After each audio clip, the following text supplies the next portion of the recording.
my first videos. Pretty much, I was going to tell you about how to mix cement and the difference between mortar and concrete. Basically, I did some research. I already knew pretty much what the difference was, but when I looked up all these things on YouTube, and this guy's with ratios and stats and all that, it's not for the beginner. That's for the contractors. Let them figure all that shit out. Now, if you're a homeowner and you're looking to know the difference for a small repair you might want to do, say in your yard or basement or out front, something like that. Anyway, concrete. This is the simplest part. Concrete is for the floor. Mortar is for the wall and the lay bricks. Basically, the only difference is concrete's mixed with concrete sand, which is a coarser sand, and stone or gravel, whatever, and a Portland cement. It's usually this is what they recommend: 3 parts stone, 2 part concrete sand, 1 part Portland cement. I don't know any contractors that use that ratio. It's basically cement, the less sand. It's a stronger PSI rating. There's a fine line there. Too much cement, it becomes too brittle. Basically, all these factors are taking effect. Just get the premix. You just add water.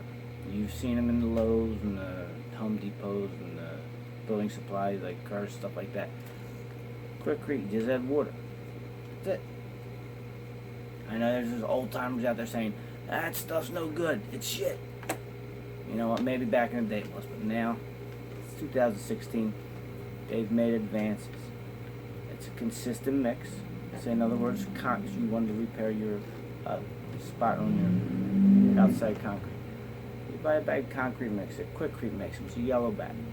It's got the regular strength is 4,000 psi. I don't want to get into all the psi, but they have a high strength kind. But you buy a bag of mortar mix. You add the water. You mix it up. You put it in. It's simple. The concrete mix. I'm sorry. Concrete's for the floor, for the repair. The wall for masonry, mortar cement, mason cement, same thing. Masonry is like the application of the process. Mortar is the same thing as it's a mortar mix. It's used in the masonry application. It's the same thing, but they say that if there's a lime mixed in to a mason mix, that's what makes it have more body. Like, in other words, it's more workable. Like you could, like it has a consistency of mashed potatoes, like where you could actually use it for a stucco,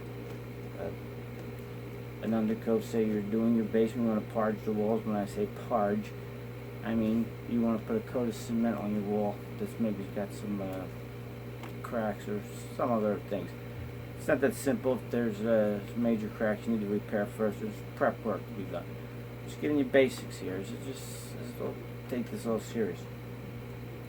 But I've been doing it for a while. Basically, this is the 2 things I want to tell you. Mortar mix for the wall, mortar cement, whatever you want to call it. Mortar mix, they call it. That's the same thing. Concrete mix for the floor, Portland cement. When someone tells you it's Portland cement, you have to add other things to it. Now, if you want to get concrete mix, you only add water. That's a premix. Premix. I call it a premix. Premix means you just add water and that's it, and then you have your product. You mix it up to the correct amount of water that it says. There you go. Why go through all this stuff? If you're going to go through all that, you might as well hire a contractor anyway. I mean, concrete is for the ground, or the only other thing you would use it for is the foundation or a wall that you're pouring in a form. And you're going to need a contractor for that anyway, unless you're really handy and you want to do it anyway. I've known people to do that. Now, basically, I don't want to make this too long. Give you a quick idea. Pretty much explain that if you're a homeowner, you don't need to know. You can, if you want to know, you really want to know. I just told you. 3 parts stone, 2 part concrete sand, 1 part Portland cement. There's your concrete. That's your mix. Alright, they have other things like acrylic fortifiers. They have bonding agents. They have stuff to mix and make it stronger. They have specialty kinds of cements that dry faster. I don't want to get into all that. I'm just going to tell you the difference between mortar cement and Portland cement. It's the only thing I'm going to tell you. Now, maybe another, if this video works out, we'll get to some, because there's quite a few things that a homeowner can use that are specialty type cements that work really well.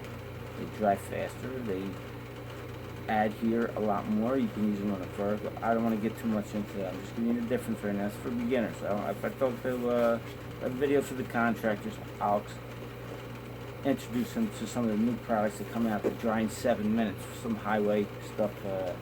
We also have quite a few new items. There's some I just found out about 10 minutes ago that are incredible stuff that they're coming out with these days. But basically, concrete's for the ground. Masonry cement is for the wall. Bricks and stucco. That's it. Masonry cement, bricks and stucco. Concrete cement or Portland cement for the ground, or the foundations and poured stuff like that. But that's all you got for ground or for the wall. Masonry cement for the wall, or laying brick. A little thicker. They say it has lime. It actually doesn't. When they say that, it doesn't have a hydrated lime inside it. Masonry, it has a chemical in there that acts as a lime. Now, if you make Portland cement and you add lime and your mason sand, it becomes mortar cement. But that's too much. You don't really need to know, because that don't have real lime in it. And basically, these days, there's chemicals and so many different things to it that I don't want to confuse you. Concrete mix for the floor, mason mix for the bricks and wall. That's all you need to know. And that's just a tip for the beginners. Now, I'm going to throw one more thing in. Now, they might start saying PSI, high strength, why don't you use this? You know, I want the stronger stuff. Okay. They have the Quickcrete mix, a regular PSI on a concrete mix, basically standard, is 4,000 PSI. In other words, you have a cube of concrete mix and you set 4,000 pound weight on it. It should hold that without breaking. Now, I had 1 ounce 5,000 PSI. It says high earl in it. Okay, so it holds 5,000 pounds. I don't know how many people are going to be putting a 5,000 pound weight on a cube of cement, but basically it's a little strong. But now let me get to the part when it says high early. Now you're going to say high early. It's high early. Well, basically high early is on a lot of different types of cement. It's not a kind of cement. It's a part. It's how the cement reacts. High early basically means it sets up a little quicker.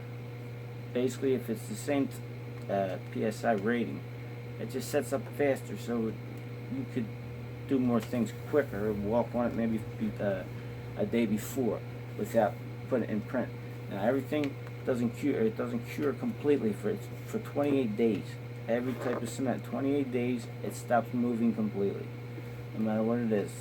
And it's not saying you can't walk on it in 3-4 in a day or so, but 28 days, cement stops moving. It's cured. Everything that type of cement is a 28-day period, and it no longer moves anymore. That's when it's finished. It's completely cured. It's done. It's processed. Now, the high early. Now, say, for instance, I want to say you get the high early concrete mix. Now, in one day, it'd be 750 PSI. It's all making its way towards the end of 28, but the high early, maybe it's 1,500 PSI in one day. In other words, after one day I could walk on that high early cement. One day I can't walk on the other one because it still doesn't have the strength yet to say take on. I don't know the exact, I'm just saying that's what it means when it says high early. It gets there quick, but they kind of level off unless one's got a higher strength in the long run. When I say that, if one says 5,000 PSI and the other one's a 4,000 PSI, of course it's going to get to 5,000 PSI. But if one's two 4,000 PSI and one's high early, one's getting drier quicker, where you can walk, but basically in 28 days we're going to be in the same spot. So if you go, there's a spec mix, mortar mix. It'll say on there. You basically, if you go, you ask them which one's the mortar mix, which one's the concrete mix. That's all you need to know. Now, as far as all the other stuff they want to tell you,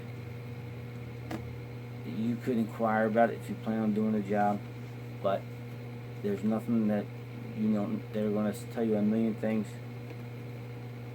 I'll cover them eventually for the homeowners, and I'll tell you what tools you need, and if you do send me a message,